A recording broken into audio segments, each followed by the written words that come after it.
My name is Monica Rojas.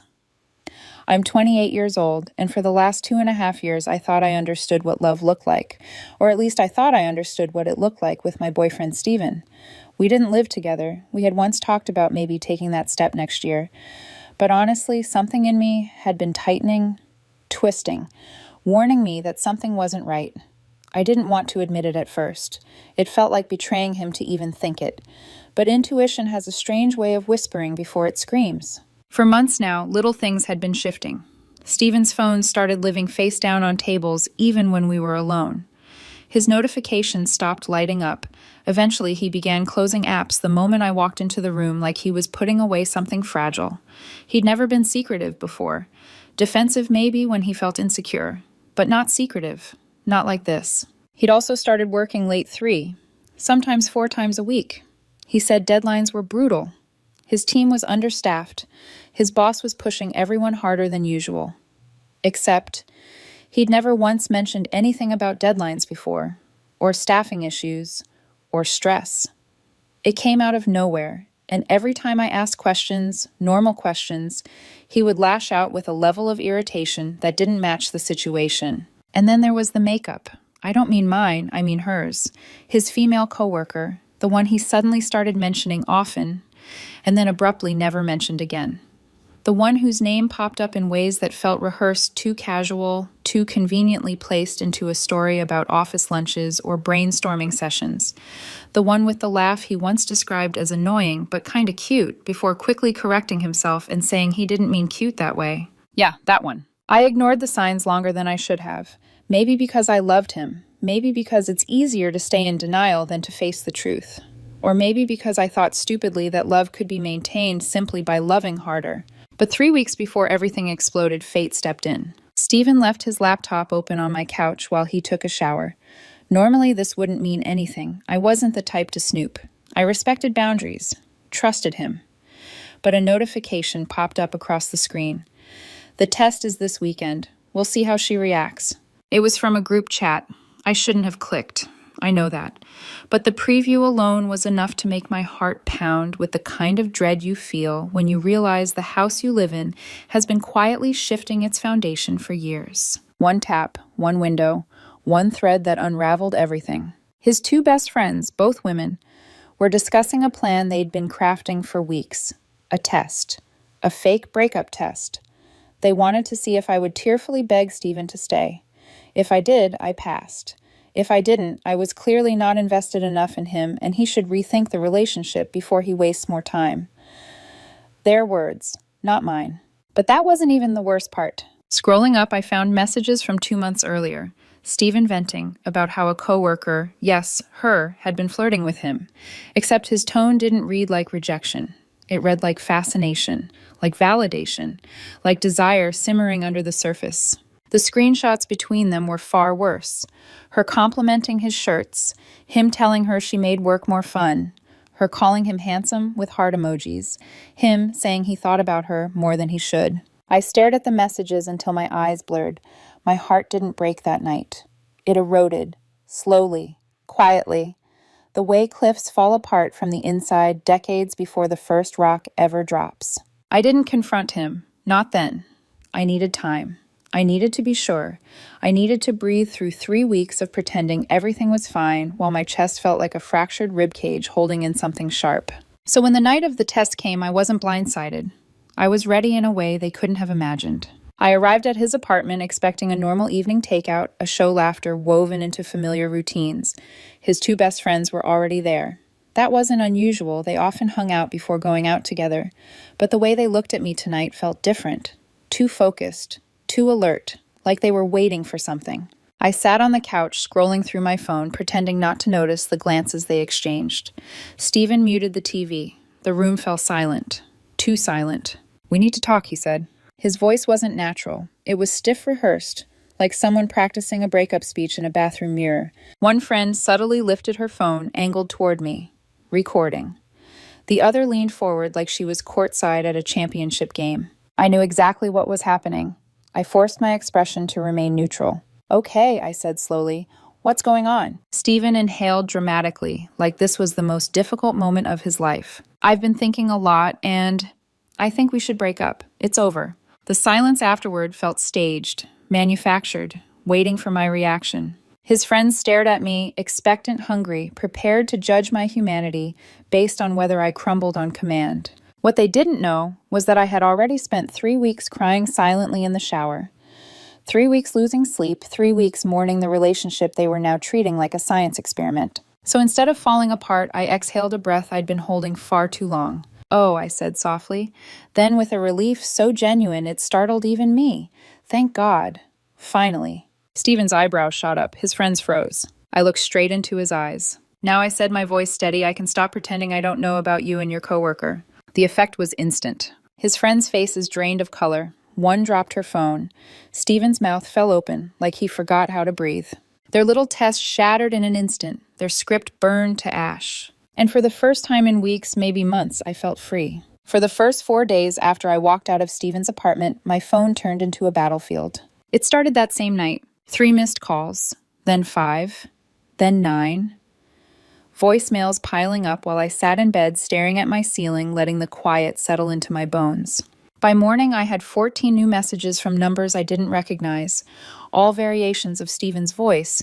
Panicked, angry, confused, desperate, like he was cycling through emotions faster than his brain could regulate them. I didn't listen to a single one. Not then, not after the 15th call, not after the 20th. By the end of day 4, I had blocked 15 numbers. Stephen's phone, his work phone, his friends' phones, random burner-like numbers that were definitely borrowed or begged for. It was like watching a man claw through walls he built himself. But the most disturbing voicemails came from his 2 best friends, the same ones who orchestrated the breakup test. One message was high-pitched and frantic. "You completely misunderstood the test. It was supposed to show how much Stephen means to you. You ruined everything." Another one was cold, clipped, like she was reading from a therapist's TikTok script. "Monica, your reaction indicates emotional detachment and suppressed avoidance patterns. You should reflect on why you shut down instead of fighting for him." 12 paragraphs, I counted. 12. They spoke like they were analyzing me for a science fair project instead of acknowledging the betrayal they had engineered. Stephen, meanwhile, left messages that swung between heartbreak and fury. "Please just talk to me." Followed by, "I deserve an explanation. You blindsided me." Followed by, "If you don't call me back, you're proving I never meant anything to you." Followed by, "Stop being dramatic. It was a harmless test." Harmless. The word sat in my stomach like a stone. But nothing prepared me for the message I finally forced myself to listen to late on day 3, mostly because the notifications were driving me insane. It was Stephen's voice trembling. "I know you saw something you misunderstood. Nothing happened with her. It was just talking. You're overreacting." My jaw tightened. Emotional cheating is still cheating, whether or not it ends in a bedroom. But he didn't want accountability. He wanted justification. I blocked that number too. The escalation didn't stop there. On day 4, around 8 p.m., I heard a soft knock outside my apartment door. Not the polite kind, not the confident kind, the timid kind people use when they want to slip into your space without alarming you. I looked through the peephole. Stephen. His eyes were swollen like he hadn't slept. His hair was messy, his clothes wrinkled. He looked smaller, like someone had drained the life out of him. I didn't open the door. He pressed his forehead against it. "Monica, please, 5 minutes. Just 5 minutes to explain. That's all I'm asking." I leaned my shoulder against the door, not to be close to him, but to reinforce that barrier between us. "There's nothing to explain," I said quietly. "Go home." He shook his head, voice cracking. "No. Not until you talk to me for real. Not until you hear my side. You owe me that." A bitter laugh escaped me before I could stop it. "I don't owe you anything, Stephen." He slid down the door until he was sitting on the floor of the hallway. "I'm not leaving," he said. "Not until you let me fix this." I closed my eyes and sighed. My building had strict rules about non-residents loitering in hallways. I tried once more. "Stephen, please leave." "No." I walked away from the door, grabbed my phone, and called building security. Within 15 minutes, 2 uniformed officers were escorting him out. Through the crack under the door, I could hear his voice growing frantic. "She's my girlfriend. This is a misunderstanding. I'm not leaving. Let go of me." "She asked you to leave, sir. Hallways must stay clear." They eventually dragged him out of the building. He didn't resist physically, but his voice broke into raw, aching pleas that echoed down the stairwell. I didn't cry. I didn't even shake. I felt nothing, just tired. The next morning, my phone rang again. Another unknown number. Against my better judgment, I answered. Hello, a familiar warm voice responded. Sweetheart, Stephen's mother. I stiffened. She had always been kind to me, always welcoming. She sounded calm now, too calm. I heard what happened between you and Stephen, she said gently. I'm so sorry he put you through that silly breakup test. It was immature on his part. My shoulders softened slightly. Maybe she would be reasonable. But she continued, her tone shifting ever so slightly. You must understand he's devastated. He hasn't slept, he hasn't eaten, he made a mistake, and he regrets it. You two have something real, Monica. Can't you find it in your heart to forgive him? I inhaled slowly. Her kindness carried expectations. Ma'am. With respect, I said. Stephen didn't just make a mistake. He was flirting with a coworker and planning a test to manipulate my emotions. Her voice sharpened instantly. He did not cheat. He told us everything. It was just texting. And you, of all people, should understand that relationships require effort. Real women don't walk away at the first sign of trouble. I blinked. Real women. Ah, there it was. He needs you, she pressed on. You can't abandon him when he's at his lowest. I closed my eyes. I'm not abandoning him, I said. I'm removing myself from a toxic situation he created. A long, icy silence followed. Then she spoke, her voice cold enough to frost glass. I always thought you were a good woman. But walking out on him like this, heartless, truly heartless, you'll regret it. I hung up. 5 minutes later, a new text came from an unrecognized number. You're going to regret this. No name, no context, just the threat. I stared at the words for a long time, a prickle crawling across my skin. Not fear, recognition. This wasn't over, not even close. The morning after Stephen's mother sent that anonymous threat, I woke to the sound of my apartment buzzer blaring nonstop. Not a polite 2-second buzz. A full press, the kind people do when they're trying to force you awake out of spite. For the first few seconds, I thought it was an alarm or a fire drill, but then I heard a familiar voice shouting through the speaker. Monica, I know you're home. We need to talk. Stephen's best friend, the ringleader of the breakup test, the self-appointed relationship scientist. I didn't even get out of bed. I just lay there, staring at the ceiling, feeling the dull throb of exhaustion run through my body like a pulse. She buzzed again, and again, and again. Finally, after nearly 30 seconds of continuous buzzing, she stopped. I heard footsteps. She was probably waiting outside the door instead. I dragged myself up, walked to the peephole, and peeked.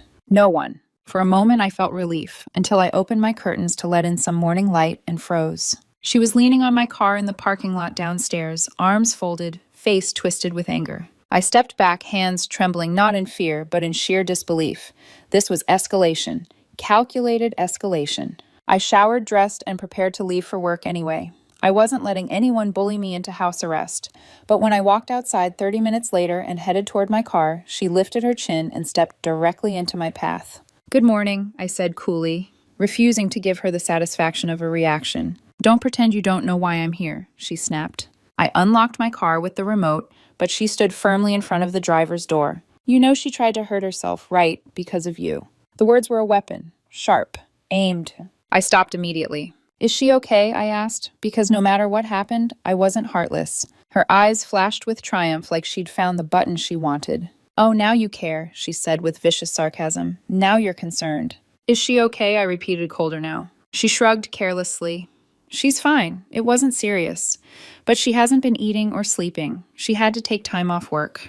This is destroying her life, and you're out here acting like nothing happened. I stared at her, hard. If Stephen is struggling with his mental health, I said, then he needs professional support. Not me. Especially after what he did. She scoffed. He didn't cheat on you. He just talked to someone, and you're punishing him for it. I'm not punishing him, I said. I'm choosing myself. My voice didn't waver. Hers did. You're heartless, she hissed. A real girlfriend would have fought for him. You just shut down like a robot. What is wrong with you? My jaw clenched. What's wrong, I said evenly, is that you thought staging a breakup to manipulate my emotions was a good idea. What's wrong is you encouraged him to flirt behind my back. What's wrong is you think love is something that needs to be tested. She opened and closed her mouth like she wanted to fire back, but couldn't find ammunition. I stepped around her, got into my car, and closed the door. She didn't chase me. She didn't shout. She just stood there, watching me leave. Her face twisted with something that looked very much like fear. I thought the worst was over. I was wrong. 2 days later, my phone buzzed during my lunch break. It was a number from my building's management office. Ms. Rojas, my landlord, said, his tone polite but uneasy. We received an anonymous complaint about your apartment. My stomach dropped. Anonymous? What kind of complaint? Well, he hesitated, that you've been running some sort of illegal business from your unit. Loud noises at all hours, high foot traffic, suspicious visitors. I laughed. Not because it was funny, but because disbelief was the only thing keeping me from screaming. Sir, I live alone. I barely have visitors. I know, he said quickly. You've been a wonderful tenant. This seems unfounded, but building policy requires me to follow up. I exhaled slowly. I'm dealing with a messy breakup, I said. Someone's trying to cause problems for me. He sighed. I suspected something like that. Don't worry, I'll document this as harassment. I thanked him, hung up, and sat there in the break room, staring at my sandwich as nausea twisted in my stomach. This wasn't just drama anymore, it was targeted sabotage. That evening, I received a flood of texts from mutual friends. People I hadn't spoken to in months.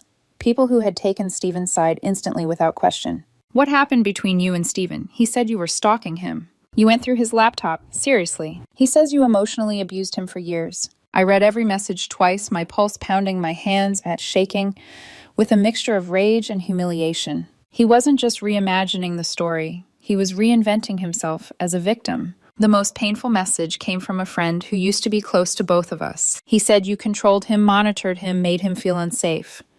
Monica, that's not okay. If you were unhappy, you could have just talked to him. I didn't answer. There was no point. Once someone believes a lie, truth often sounds like manipulation. But the absolute breaking point came from an unexpected source. A coworker of mine pulled me aside before the end of the day. Hey, she said hesitantly.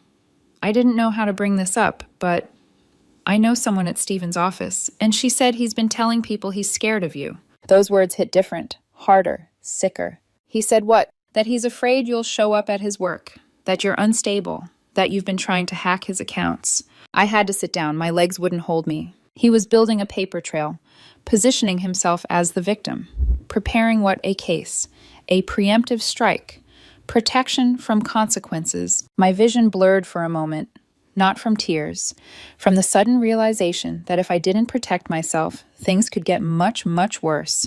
That night, I sat at my kitchen table with my laptop open, heart-pounding hands steady with purpose. I started writing.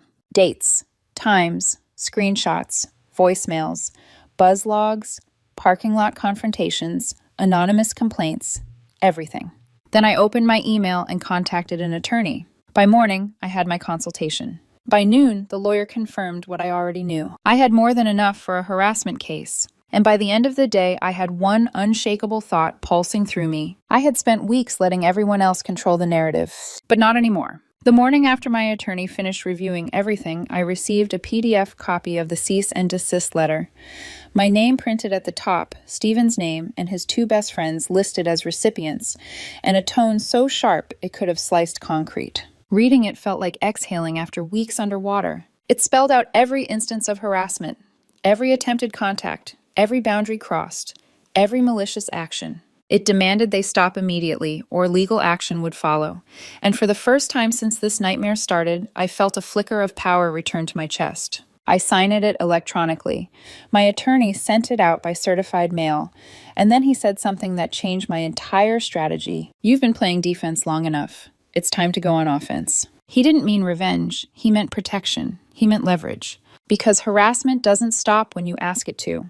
It stops when continuing becomes too dangerous for them. And that's when I remembered something important, something Stephen never expected me to act on. The coworker, the married woman he'd been emotionally entangled with. I still had the screenshots from his laptop, messages filled with flirtation confessions, planning drinks that I never heard about. Once she'd even written, "Your girlfriend doesn't appreciate you the way I do." And he responded with, "She doesn't get me the way you do." Seeing it had felt like swallowing broken glass.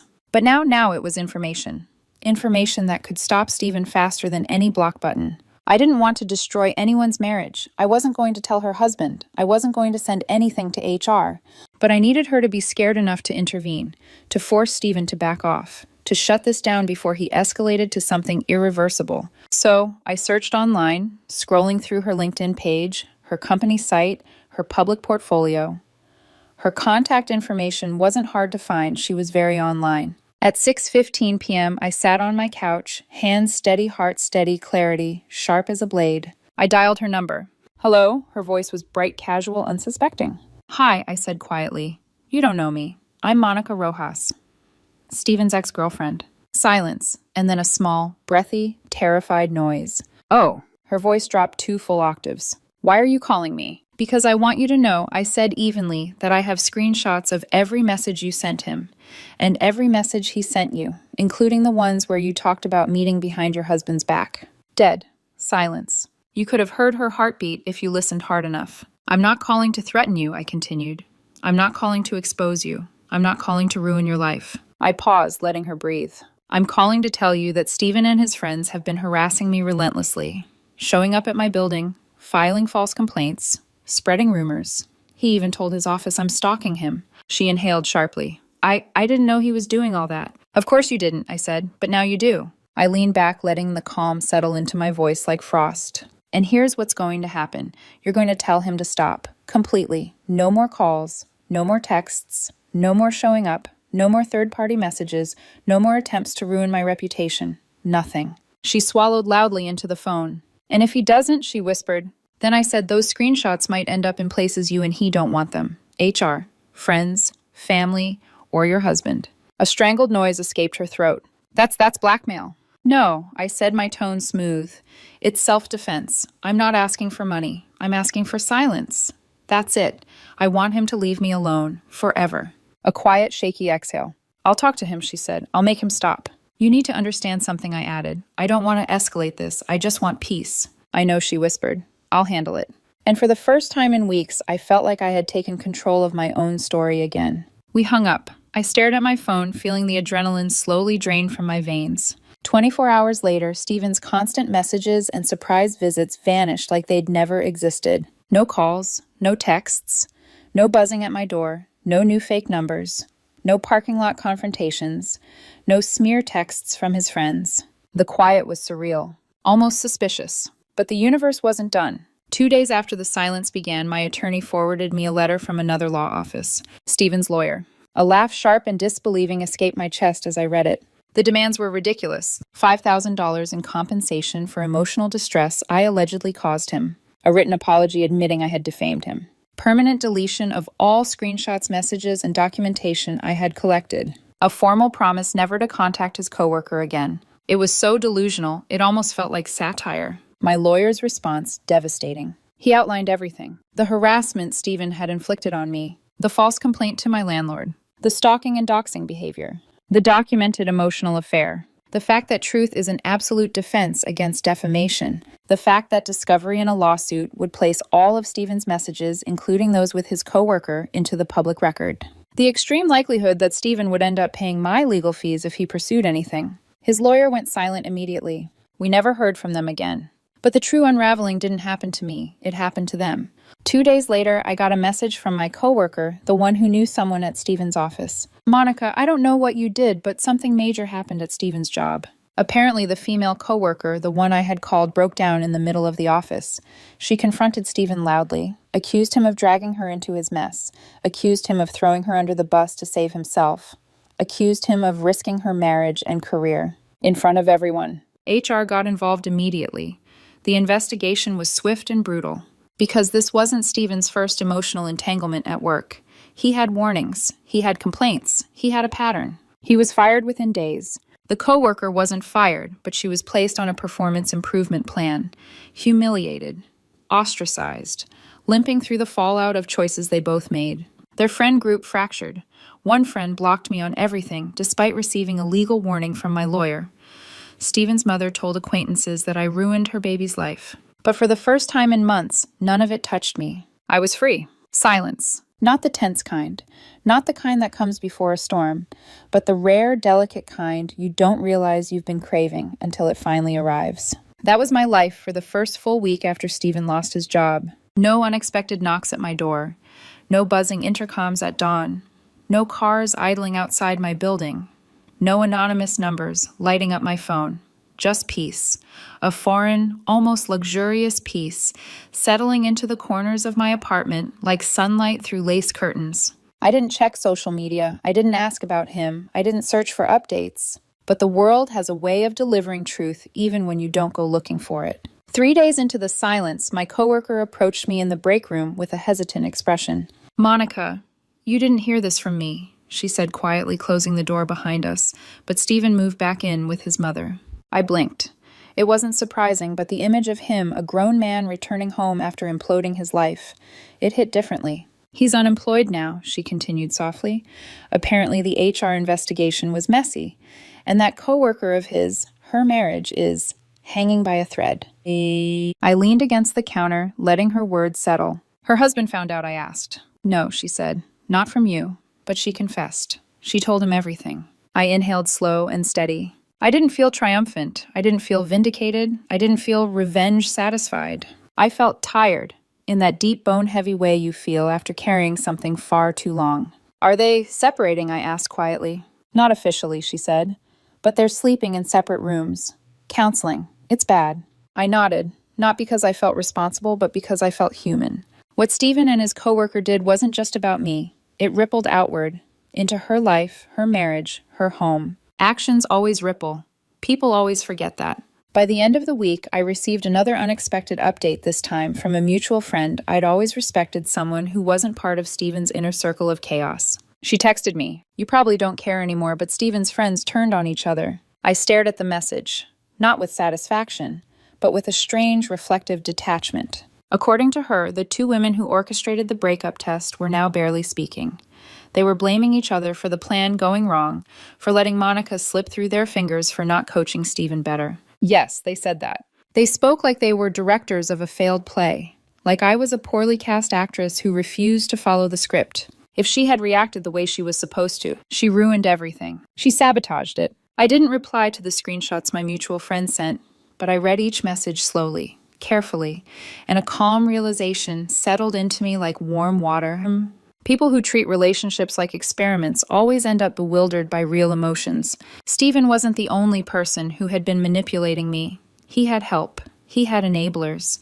He had architects behind him, whispering toxic theories dressed up as empowerment. And now they were unraveling, without me even lifting a finger. Later that same day, I received a call from a number I recognized immediately, Stephen's mother. I let it go to voicemail. An hour later, curiosity got the better of me, and I listened. Her voice was low, wounded, sharp around the edges. "Monica," she began, "I don't know what poisonous lies you've been spreading, but my son is broken.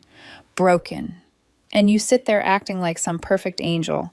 I always knew there was something wrong with you. You tricked us. You tricked him." I hit pause. Not because it hurt, but because it didn't. Her anger was just noise. Her denial was just projection. Her accusations were just smoke covering the ruin she didn't want to face. People like her never blame the source of the fire. They blame whoever noticed the flames. I deleted the voicemail. That evening, I sat on my balcony with a cup of tea, watching dusk settle over the city. The sky faded from gold to rose to deep navy, and the air carried that early night quiet that feels almost sacred. For the first time in weeks, I allowed myself to feel everything. The grief, the anger, the betrayal, the relief. Most people think breakups are a clean-cut, sharp, sudden final. But the truth is, they're more like healing from a fracture. You don't realize how deep the break goes until you're finally out of the cast and trying to walk again. I thought about Stephen. Not the man he became at the end, frantic, manipulative, cruel, but the man I loved in the beginning. The soft laughs, the late-night drives, the way he used to look at me like I was something he found by luck. Those moments were real, but the foundation beneath them was already cracked. And love built on cracks eventually collapses. I spent more time with my sister in those days, a woman who didn't sugarcoat anything and would have fought the entire world for me with chipped nail polish and unmatched shoes. She checked on me constantly, sent memes at 2 a.m., dropped off meals I didn't ask for, and told me every day, "You're not crazy, you're not cold, you're not wrong, you got out." My friends, the real ones, said the same. Not one of them questioned why I left. Not one of them said I should have fought for him. Not one of them minimized my pain. Instead, they said, "God, Monica, you must be exhausted. Are you okay? Like, actually okay? That is insane. I'm so glad you're safe." Hearing their voices reminded me of something I had forgotten while drowning. I wasn't alone. I was supported. I was believed. And that mattered more than anything Stephen's world tried to weaponize against me. It didn't mean I wasn't sad. Some nights, lying in bed, I would feel grief sneak in. Quiet but heavy. I wasn't grieving him. I was grieving the version of myself who loved him without fear. I was grieving the future I thought we were building.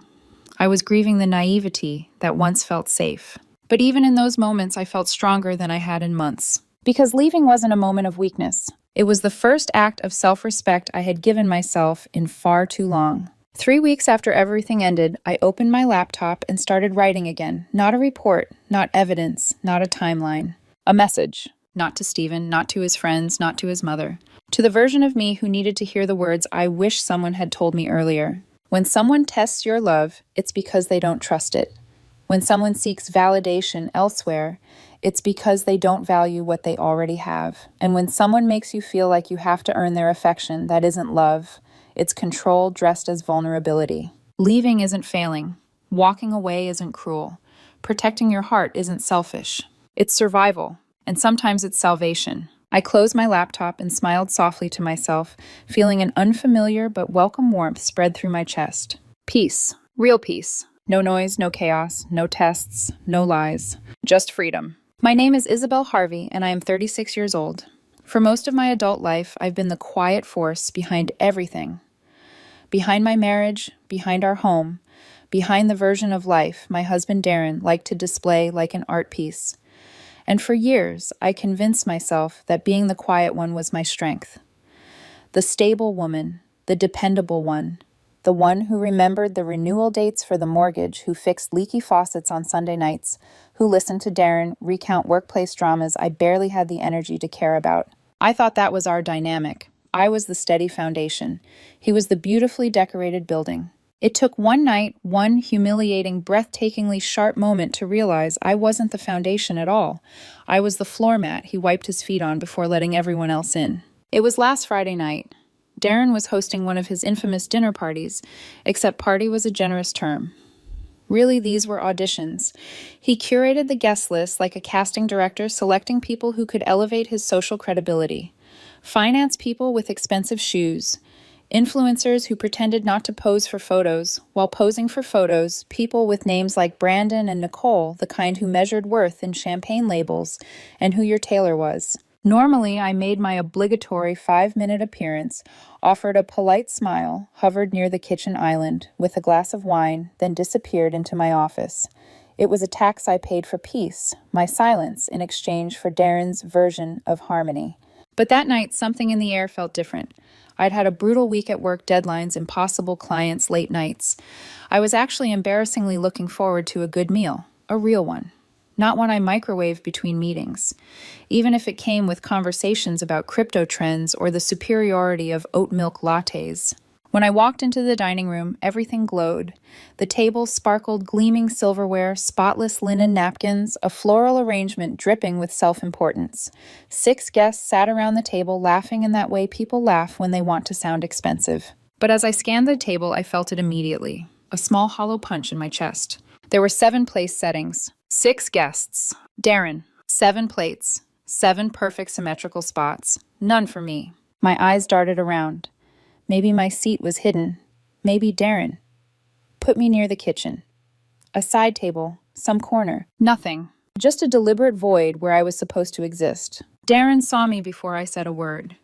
He flashed a smile, tight, bright, all teeth, the kind he used when he wanted to say something sharp disguised as clever. "Oh, Isabel," he said loudly enough to hush the entire table. "Wow, shoot, I completely forgot." The woman next to him, Nicole, the one who looked at me like my presence downgraded the room, let out the ugliest little titter. A laugh too small to be honest and too sharp to be friendly. I kept my face perfectly neutral, forgot what I asked. Darren waved a hand dismissively toward the table. "To set a place for you. Silly me." Then he turned to his audience, his real audience, and laughed. What can I say? I guess we forget the boring people. A ripple of snickering moved around the table. Not real laughter, just the obedient sound of people trained not to upset the host. The kind of laugh that confirms cruelty is socially acceptable if the right person delivers it. And in that moment, something inside me didn't crack or shatter. No, it clicked. A quiet, decisive click like a lock turning inside a vault door. This wasn't a mistake. This wasn't forgetfulness. This was a message. My husband was publicly announcing that I was irrelevant, an accessory he preferred tucked away when he presented his curated life. He expected me to blush, stutter, get flustered. He expected a scene he could later recount as Isabel being dramatic again. I gave him nothing. I smiled, small, calm, controlled. "No problem," I said softly. "You all have fun." I turned and walked away. The silence behind me was so sudden, so sharp, it felt like stepping into a vacuum. I could feel their eyes on my back, the shocked confusion, and for some of them, glee. But I didn't go to my office. I walked down the hallway, past the framed photos Darren liked to display us smiling in curated moments that in hindsight were more about his image than our happiness. Past the kitchen, where expensive appetizers lay waiting under tiny glass domes. Into the garage. Under the bright, cold light, the breaker box sat against the wall, a heavy metal rectangle. I'd installed it myself last year after Darren complained. The old one was ugly. I labeled every switch meticulously because that's what I do. I hold things together. My hand hovered for a single breath, not from hesitation, just acknowledgement. This was the moment everything changed. Then I flipped every switch off. Click, click, click, click. The house plunged into darkness, swallowing the light, the laughter, the performance. A shriek echoed from the dining room. Sharp, bewildered, angry. Voices followed, confused and irritated. I didn't stay to watch the chaos unravel. I stepped into my car, backed out of the driveway, and watched the house shrink in my rearview mirror. The perfect glowing stage now turned into a black silent box. My phone lit up before I reached the end of the street. "Darren, Isabel, what the hell did you do? The power is out. Fix it. Is this a joke? Isabel, answer me. You're embarrassing me. My guests are freaking out. What is wrong with you? Please, just come back. Please. We'll talk." I booked a hotel room 20 minutes away, checked in, turned my phone face down on the nightstand. And for the first time in years, I breathed. The lights were out in the home where I had disappeared long before tonight, but in the quiet hotel room, soft and dim and utterly peaceful, I realized I was finally visible to myself, and I wasn't sure I ever wanted to go back. I woke the next morning with a heaviness that did not feel oppressive for once, but strangely peaceful. The hotel curtains were still drawn, letting in only a muted ribbon of daylight, and for the first time in years, my body did not jolt awake with the familiar anxiety of anticipating Darren's mood. I checked my phone, and the screen lit up with a small storm of notifications, 38 missed calls, dozens of texts, an emotional spectrum, neatly arranged in chronological order. Darren had cycled through outrage accusations, mockery, confusion, concern, and then predictably desperation. Nothing about his spiraling messages surprised me. The sequence was practically a behavioral script he'd repeated throughout our marriage. But something was different now. His words no longer had weight. They passed through me like echoes from a life I was already stepping out of. I didn't respond. Instead, I ordered a simple breakfast from room service, an omelet toast, and a cup of coffee. The food wasn't memorable, but the act itself felt important. Sitting cross-legged on the bed, eating without glancing over my shoulder or bracing myself for whatever Darren might criticize, I realized how long it had been since I'd tasted something without tension accompanying the bite. The coffee was watery, the omelet slightly overcooked, but none of it mattered. The quiet mattered. The absence of performance mattered. By 10:15, I had checked out, timing my drive home with intentional precision. Darren lived his life by routines he clung to as if they were proof of control, and after the chaos of the previous night, he would be holding on to those routines even tighter. At exactly 10 a.m., he would have dragged himself to his fitness class, a place he insisted was good for networking, though I'd always suspected it simply fed his need to be admired. That gave me a window, and I took it. The house greeted me like a wilted memory. The front door was unlocked, which told me Darren had left in a hurry, probably still half panicked, half furious. Inside the dining room looked like the aftermath of a storm. Wine glasses tipped over on the floor. A couple were shattered sharp pieces glinting under the morning light. Plates of expensive risotto sat congealed and untouched, abandoned mid-crisis. The floral centerpiece Darren had bragged about wilted dramatically, petals scattered across the table like fallen confetti from a celebration that had gone terribly wrong. The entire scene carried the sour smell of stale wine and Darren's trademark cologne, sharp, overpowering, desperate to be noticed. I didn't touch any of it. I felt no urge to clean, no responsibility to restore the image Darren would want to present again. Instead, I walked directly to the bedroom, opened the closet, and knelt in front of the safe. Darren never could remember the combination. I had set it memorized, it maintained it. Inside lay our emergency cash documents and a small collection of items that mattered far more to me than they ever did to him. I removed my passport, my birth certificate, and exactly half of the cash. Not more, not less. This wasn't about taking anything from him. It was about reclaiming what was already mine. From the closet, I collected my laptop, my work drives, and the folders of financial files Darren always dismissed as your little spreadsheets. Those little spreadsheets, ironically, were the reason our household had never imploded financially under his impulse spending. I packed everything into a medium suitcase, one that wouldn't draw too much attention if anyone happened to see me loading it into my car. Then came the moment I had fully anticipated. Darren's worshipped possession, the one item he cared for with a tenderness he rarely showed me, sat on the bar cart in the living room. A limited edition engraved whiskey decanter, settee made from hand-blown crystal. He polished it weekly, bragged about it to guests, photographed it for social media, and once referred to it as the centerpiece of the home. I had jokingly asked which one of us he'd save first if there were a fire, and he had laughed without answering. Over time, I realized the silence was its own answer. So I took the decanter. Not vindictively, not as theft, but as a symbolic extraction of something that represented our imbalance. I wrapped it carefully in a towel and placed it in my suitcase alongside a small box of the overly expensive whiskey stones he insisted improve the drinking experience. Before leaving, I performed one final intentional act. I went to the breaker box in the garage and flipped every switch back on. I wanted the house to have lights when Darren returned.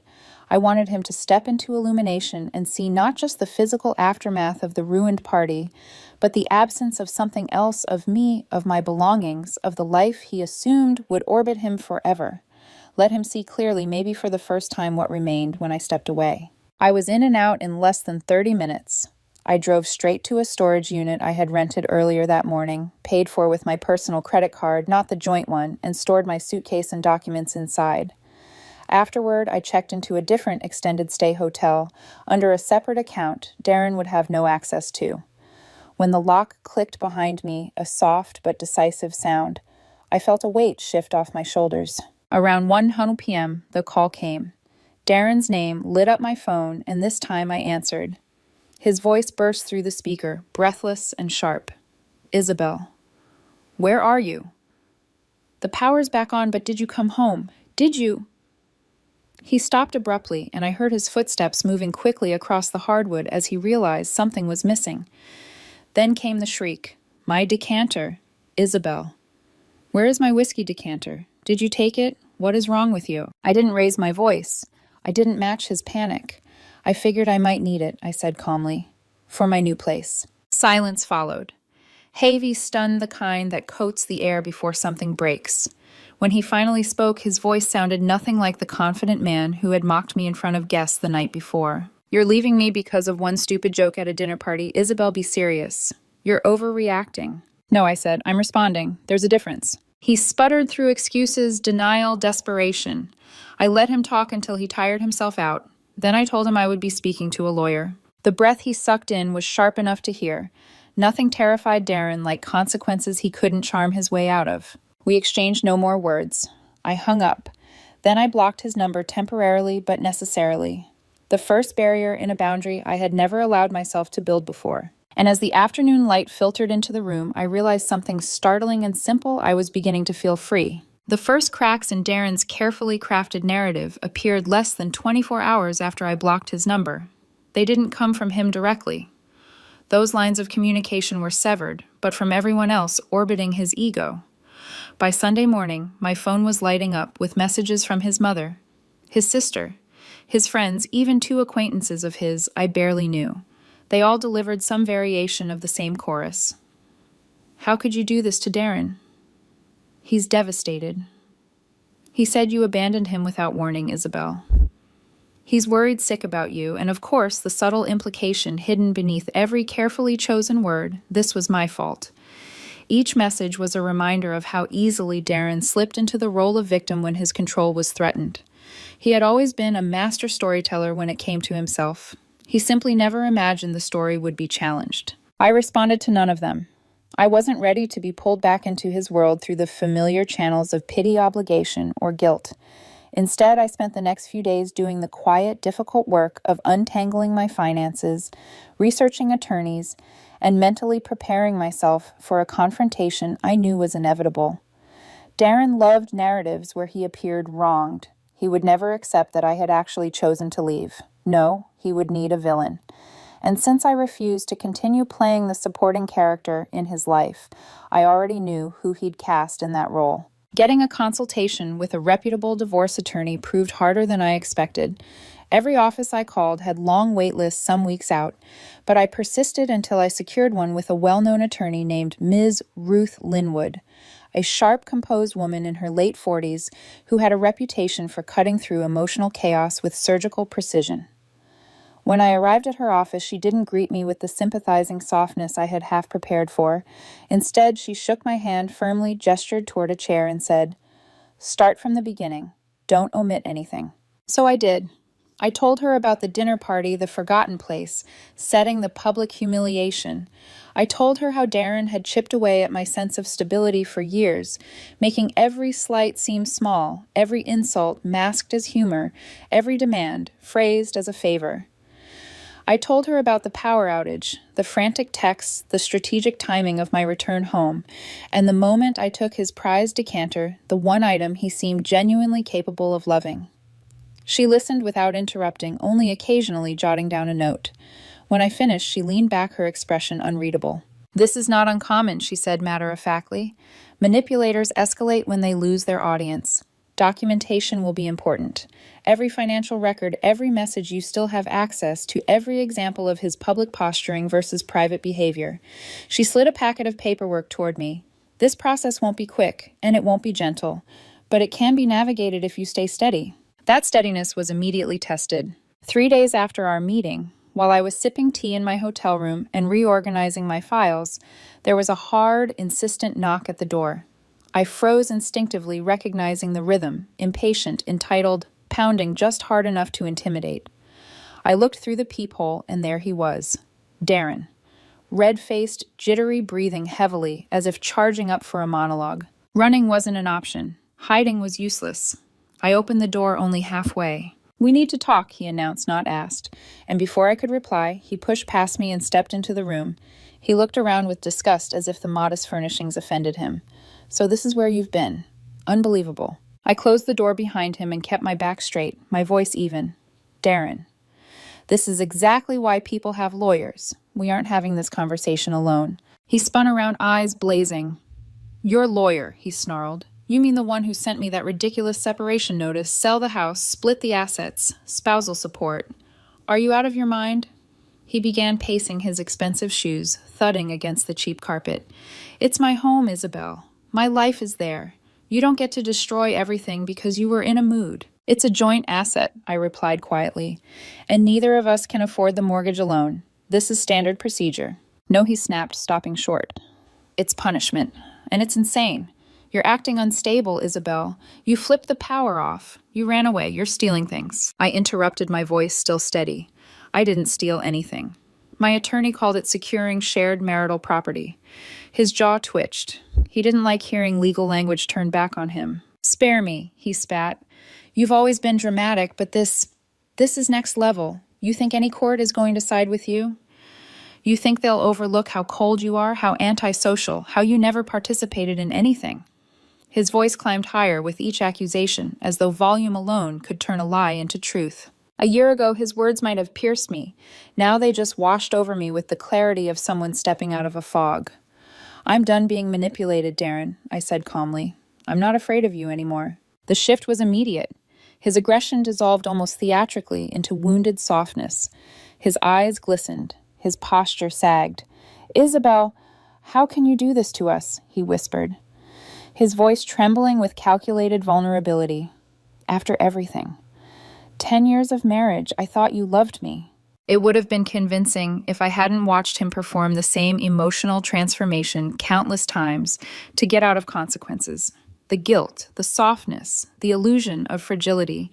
It was his most reliable weapon. I think I did, I answered honestly. But I can't live the way we've been living. The tears vanished instantly. His expression hardened, jaw locking tight. Fine, he said coldly. Have fun in your sad little motel life. You'll regret this. With a sweeping motion, he knocked a glass of water off the table, sending it crashing to the floor.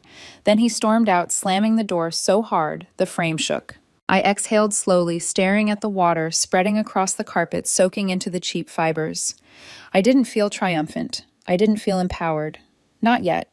I just felt tired, deeply, profoundly tired, but still standing. And for the first time since the lights went out in our house, I realized something important. I wasn't standing with Darren anymore. I was finally standing alone. The next 6 months unfolded like a slow, psychological siege. Anyone who tells you divorce is a single dramatic event, a slammed door, a final argument, one decisive moment of freedom, has never lived through the machinery of it. In reality, divorce is a grind. Paperwork deadlines, disclosures, mediation sessions, financial audits. It strips the emotional conflict of its heat and replaces it with cold arithmetic. Those months felt less like a breakup and more like standing trial for a crime I couldn't remember committing. Darren's strategy became clear almost immediately, overwhelmed me with accusations until I broke. He and his attorney filed motion after motion, each one more exaggerated than the last. They claimed I had abandoned the marriage without warning, that I was emotionally unstable, that the power outage was a dangerous, vindictive act intended to terrorize guests, that removing the whiskey decanter constituted theft of high-value property. His attorney submitted affidavits from people I barely knew, friends of Darren, willing to swear under oath that I was quiet, withdrawn, unfriendly, and therefore clearly volatile. In their narrative, quietness had become pathology. I attended every mediation session with Ms. Ruth at my side. She was unshakable, a woman who carried silence like a blade. She listened to each accusation with a calm so intentional it bordered on intimidating. When Darren's attorney finished one particularly dramatic claim, that I had a long-standing pattern of erratic behavior evidenced by my refusal to participate in social events.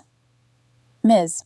Ruth simply lifted an eyebrow and replied, "Being introverted is not grounds for declaring someone incompetent." Her voice never rose. She let logic do the cutting. Darren, however, had no such restraint.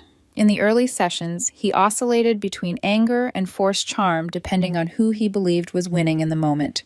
He'd perform sadness when the mediator looked sympathetic, then throw barbed comments at me the moment her eyes shifted to her paperwork. I recognized the pattern intimately. It was the same emotional whiplash he used at home, but in this sterile setting, with a mediator who wasn't impressed by his theatrics. His tactics landed with a dull thud. The mediator, a woman in her 50s with short gray hair and an expression that suggested she'd seen every variety of chaos two humans could inflict upon each other, remained neutral, but not indifferent. She watched Darren with the kind of measured patience one might reserve for a child throwing an elaborate tantrum. The real turning point didn't come from anything I said, though. Ms. Ruth had prepared detailed spreadsheets, backed up my financial records, and laid out our marital timeline with impeccable precision. It came from something Darren did to himself. From the beginning, he had refused to sell the house. He called it his home, his sanctuary, the center of his life. He insisted he could manage the mortgage on his own, even though Ms. Ruth repeatedly pointed out that the financial burden was unsustainable. Darren waved away every practical concern, arguing that keeping the house was essential to maintaining stability. It was one of the few points he seemed genuinely emotionally invested in, at least until the truth emerged. As part of the financial discovery process, both parties were required to submit recent bank statements. Ms. Ruth reviewed Darren's records with a clinical detachment, her pencil tapping lightly every time a number contradicted his claims. When she slid the documents across the mediation table, I could feel the shift in the room before a word was spoken. The mediator adjusted her glasses, scanning the pages. Her brow tightened. "Mr. Dalton," she said, addressing Darren with the formal tone she reserved for moments of significance, "it appears the mortgage on the marital home has not been paid for the last 3 months." The silence that followed was thick, almost metallic. Darren blinked rapidly, caught off guard. "I've been under extreme emotional stress." He began already assembling a justification. Everything has been overwhelming. I intended to pay it once things stabilized. Ms. Ruth didn't argue. She simply slid another sheet across the table, a credit card statement.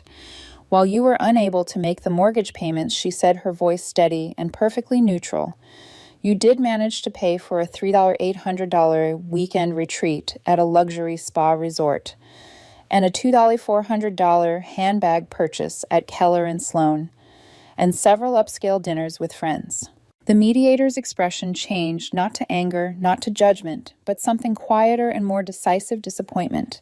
It was the kind of look adults give when they realize a situation is not complicated, just irresponsible. Darren sputtered, trying to frame the expenses as self-care necessary, networking, maintaining professional appearances. But the damage was done. His insistence that the house was his emotional anchor seemed absurd in the face of evidence showing he had prioritized indulgence over obligation. His credibility, already fraying, snapped entirely. The mediator closed the folder and folded her hands. Given this information, she said calmly, the court will almost certainly compel the sale of the home to satisfy outstanding mortgage obligations. A settlement is strongly advisable. That was the moment Darren realized he was losing.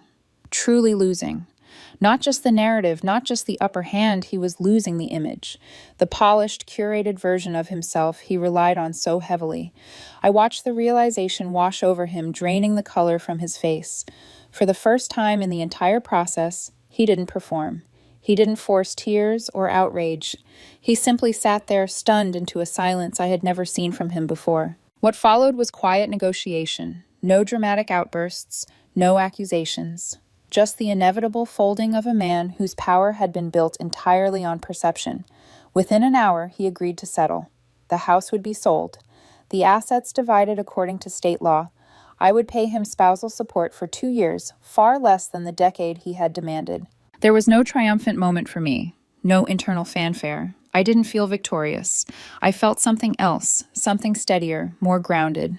Relief, perhaps, or simply the absence of dread. As Darren signed the initial draft of the settlement agreement, his hand trembled slightly.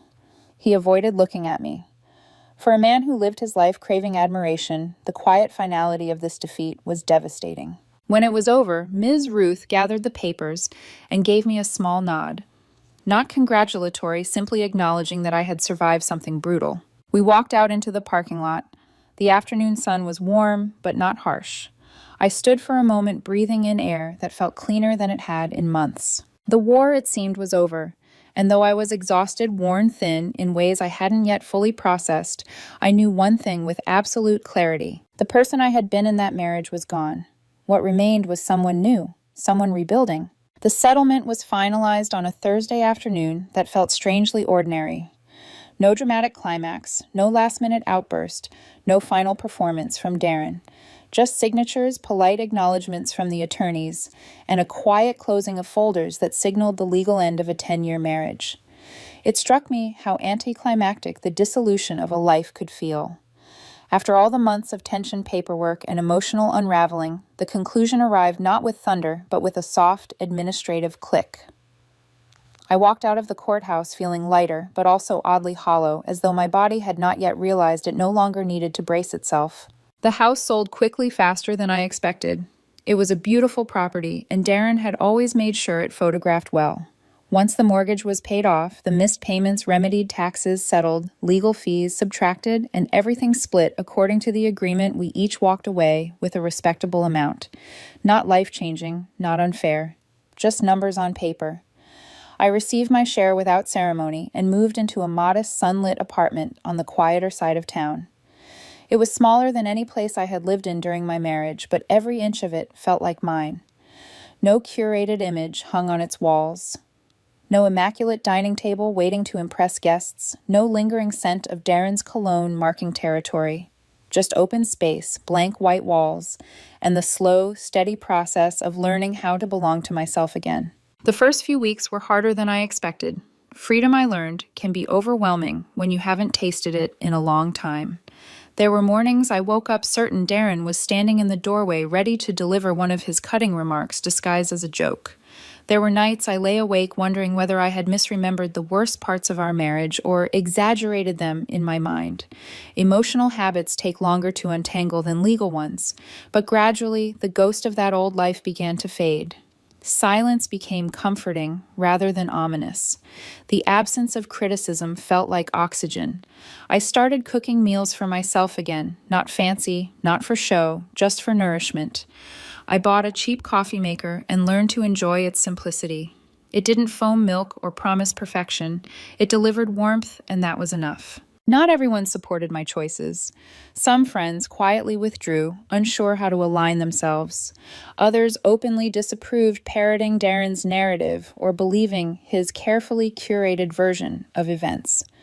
A few blamed me outright for giving up too easily or not being patient enough with him.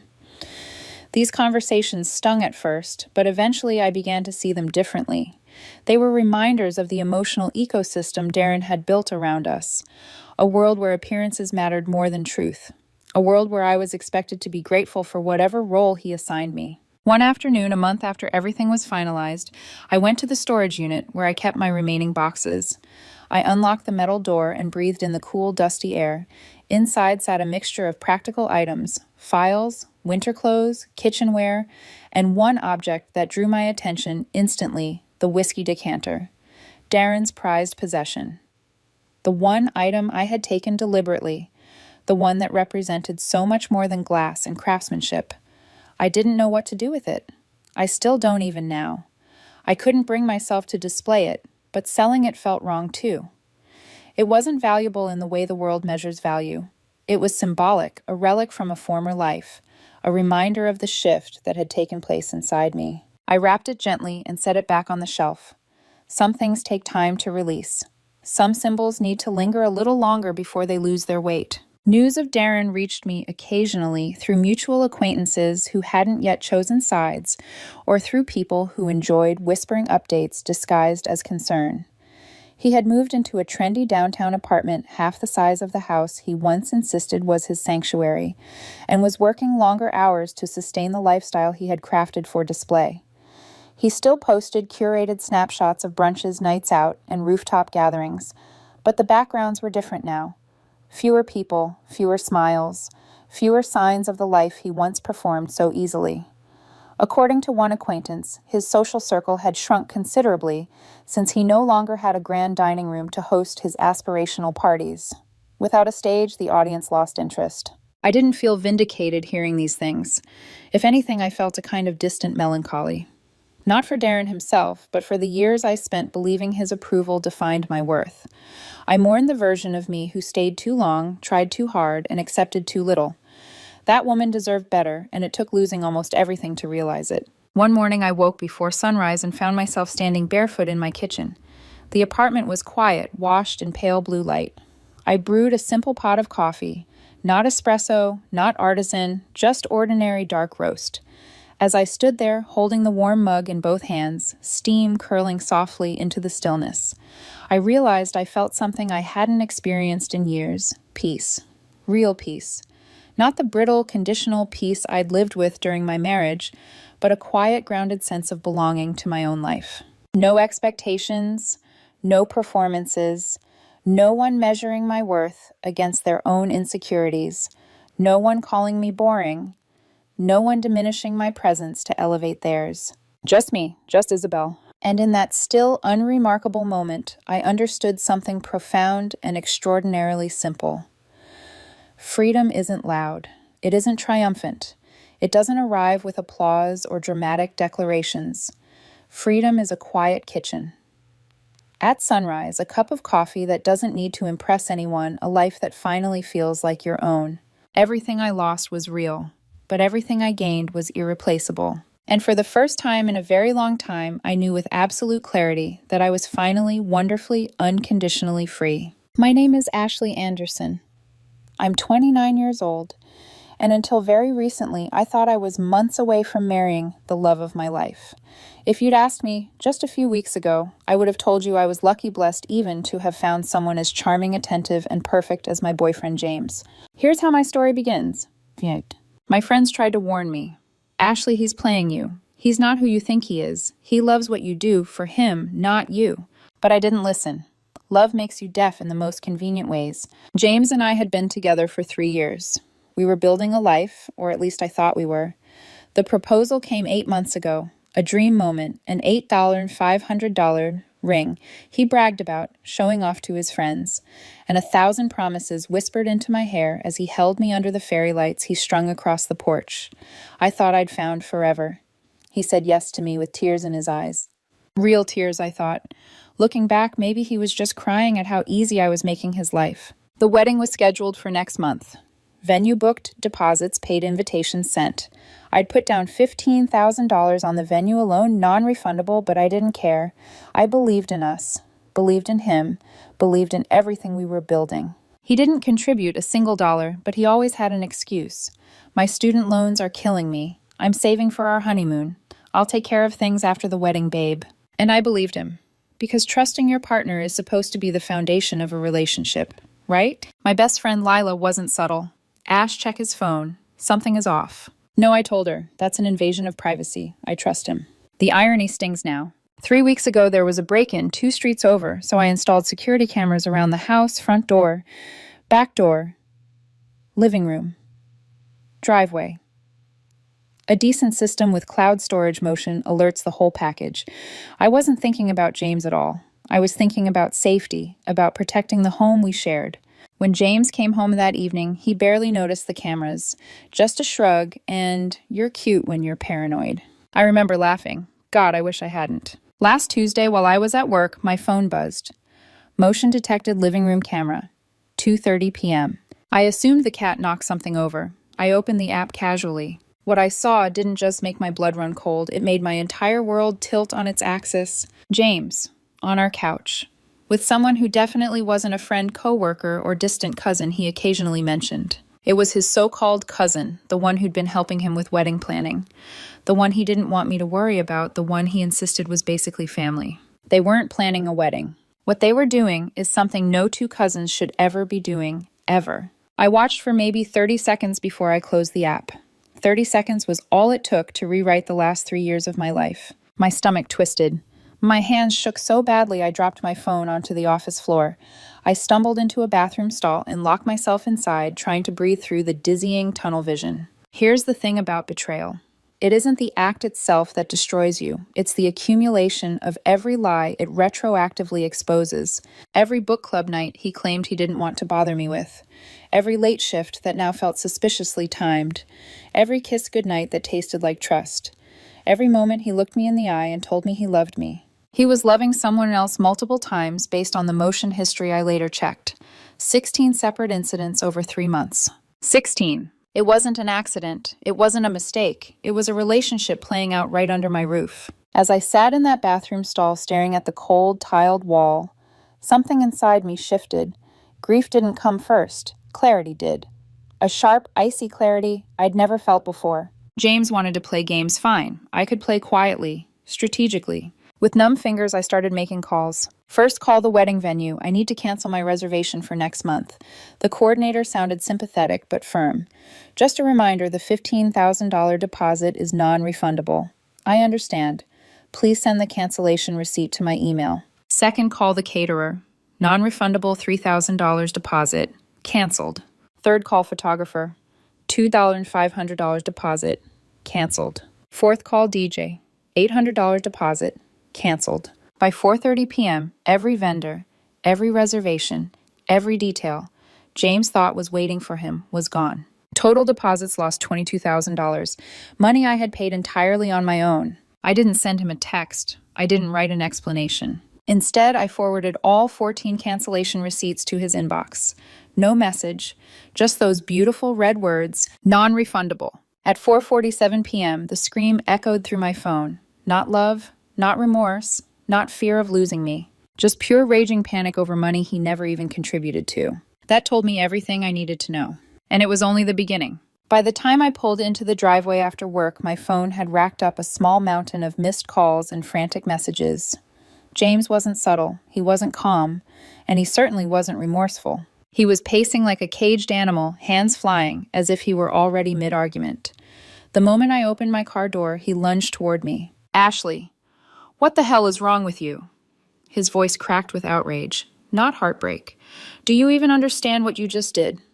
$22,000 gone. Are you insane?" I stepped out, closed the door gently, and locked the car. Then I looked at him with a level, empty calm, the kind that unsettles people who expect a fight.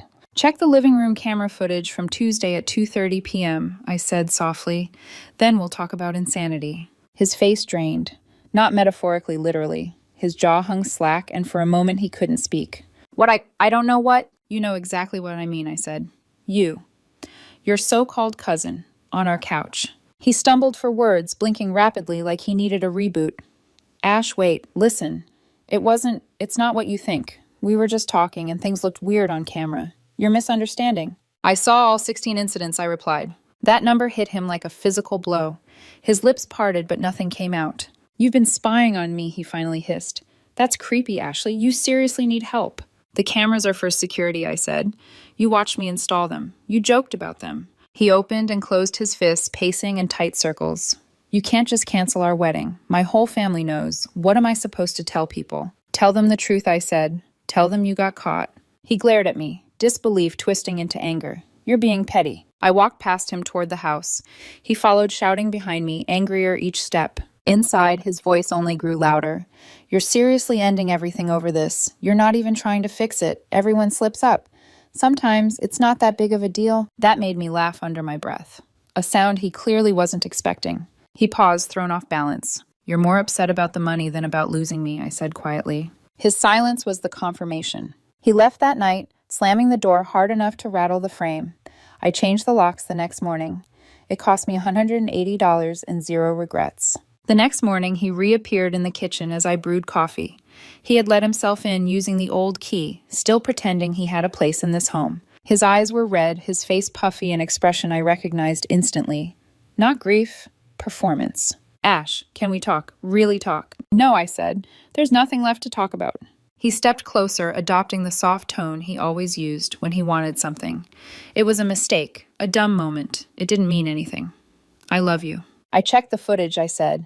16 times. His whole body froze, then hardened. "That's not a mistake," I said. "That's a relationship." He exploded instantly. No transition, no build-up. "You're a controlling psycho. Installing cameras to spy on me." "My house," I said. "My cameras, my motion alert." "You're unbelievable," he shouted. Probably edited the footage to make me look bad. I actually laughed. It infuriated him more. He stormed out again. By noon, the locksmith had the new locks installed. This time for good. That evening, the door shook under heavy pounding. When I opened it, James's mother stood there, Dolores, with her arms crossed and her expression carved from judgment. She didn't bother greeting me. "How dare you humiliate my son like this?" she snapped. "Canceling a wedding without even speaking to him. Who does that?" "Someone who discovered her boyfriend was cheating," I said, repeatedly. She waved her hand dismissively. "A little mistake. People move past these things." 16 incidents, I corrected, with the woman he called his cousin. Her jaw tightened. She knew exactly who I meant. "You need to restart the wedding plans," she said. "My son is devastated. He's under incredible stress." And I paid for everything, I replied evenly. Every deposit, every detail, every plan. "That's not the point," she said sharply. "It's exactly the point." Her face twisted with bitterness. "You'll regret this. My son could have any woman he wants. You're lucky he even proposed. Then he's free to go find someone else," I said, and closed the door. She lingered outside, yelling through the wood until her voice gave out. 2 days later, James arrived in a U-Haul with his sister Veronica, who walked toward the house carrying a small, spiral notebook like she was about to audit my existence. "We're here for his belongings," she said coolly, "and to discuss the financial imbalance caused by this breakup." "My garage," I said. "Everything of his is already boxed." She flipped open the notebook. "According to our calculations, you owe James $14,000 for emotional damages and wasted time. These were his prime dating years." I stared at her, searching for even a hint of humor. There wasn't any. "Let me get this straight," I said. "He cheats on me for months. I cancel a wedding I fully paid for, and somehow I owe him money." "That's correct." "No." She lifted her chin. "The engagement ring will be returned when you return his suit." "I bought the suit," I said. "Try again." Her pen scribbled furiously. "Fine. Then you'll be hearing from our lawyer." "Wonderful," I said. "Load his things and leave." They slammed every door of the U-Haul, dramatically muttering insults that didn't quite reach my ears. Once they were finally gone, the house felt still, like it had been holding its breath and could finally inhale again. I knew peace wouldn't last. People like James don't go quietly. But for that brief, fragile moment, I let myself stand in the quiet and feel something close to freedom. The quiet didn't last long. By Wednesday of the following week, I received a letter in my mailbox, cheap paper, a blurry logo, and the unmistakable tone of someone who thinks intimidation is a skill. It was from James's lawyer demanding the return of the engagement ring, or $8,500 in cash, reimbursement for his wedding attire, $2,000 for emotional distress, and $14,000 for wasted relationship time. Total demand $27,700. If I hadn't lived through the last few weeks, I might have thought it was satire. I took the letter to a family law attorney. My friend recommended a woman named Denise Hart, whose calm smile alone could disarm a hurricane. She skimmed the letter once, then she laughed. "This is ridiculous," she said. "Legally absurd. Practically even worse." She broke it down. The ring was a conditional gift. Wedding didn't happen because he cheated. I legally keep it.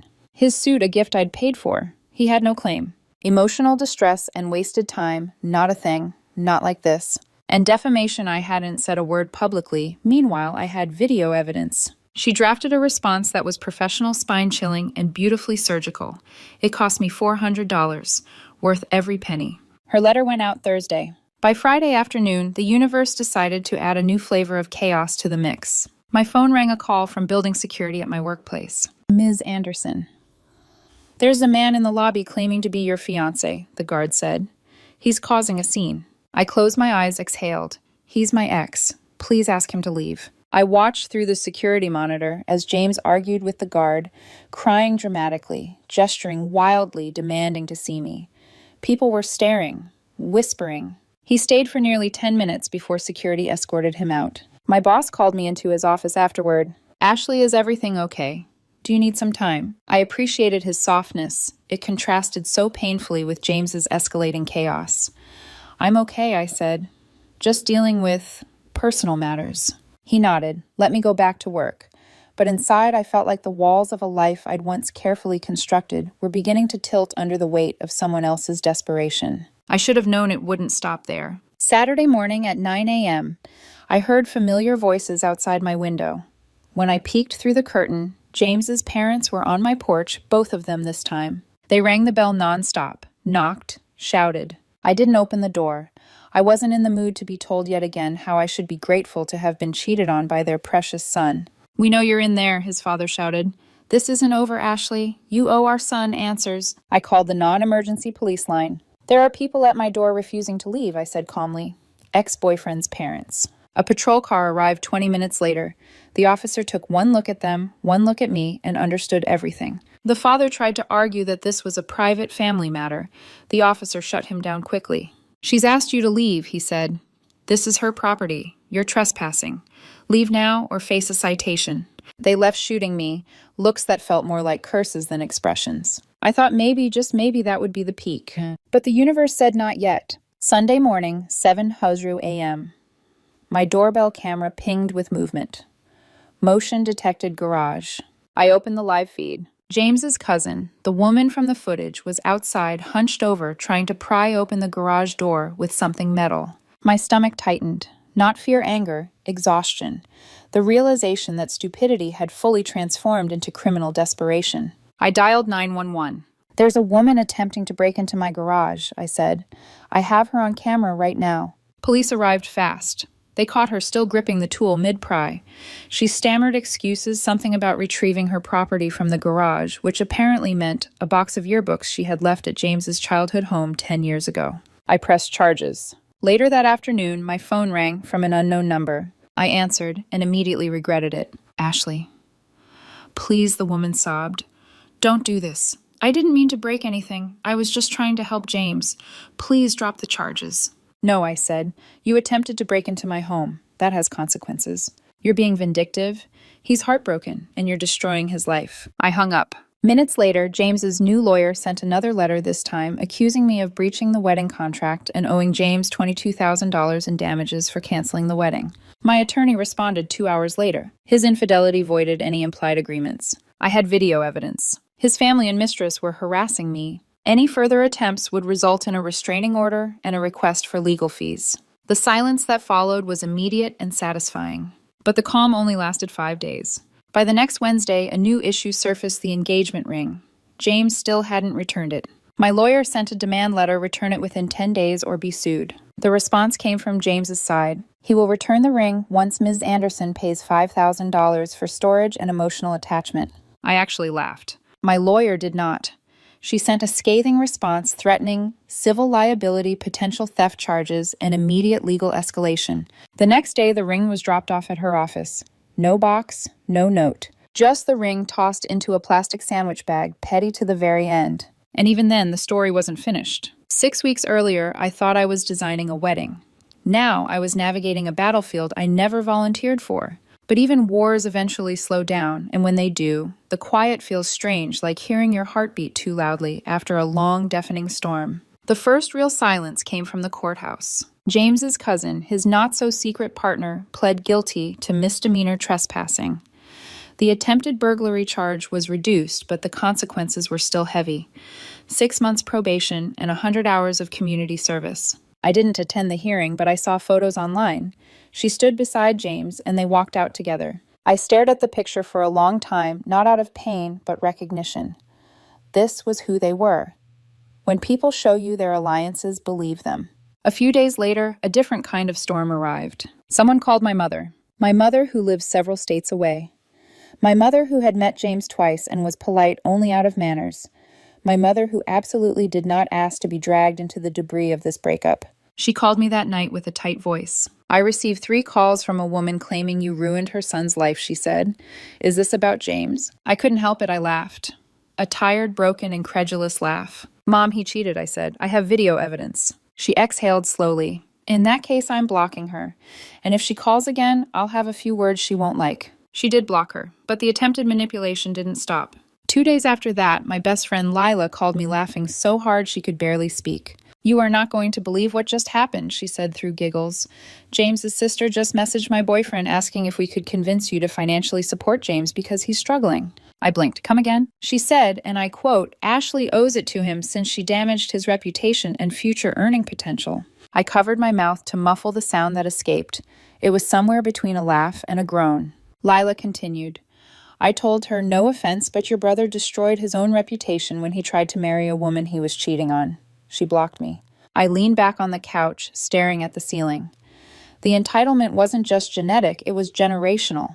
A few days later, the engagement ring situation resolved itself in the only way it could. I sold it. The jeweler handed me $6,200, less than it was worth, but enough to feel symbolic. Half of it went toward what my friends called the dodged a bullet party. The other half paid for a solo weekend trip where I didn't have to explain myself to anyone. For the first time in months, I slept without checking my phone, without expecting a fight, without bracing myself for another ambush from someone who believed the world owed him absolution. When I got back home, I took a long look around the house, the place that had held so many lies, so many quiet, eroding moments I never saw for what they were. I repainted the living room, replaced the furniture, took down every photo that had his face in it, tossed out the couch he betrayed me on without a second thought.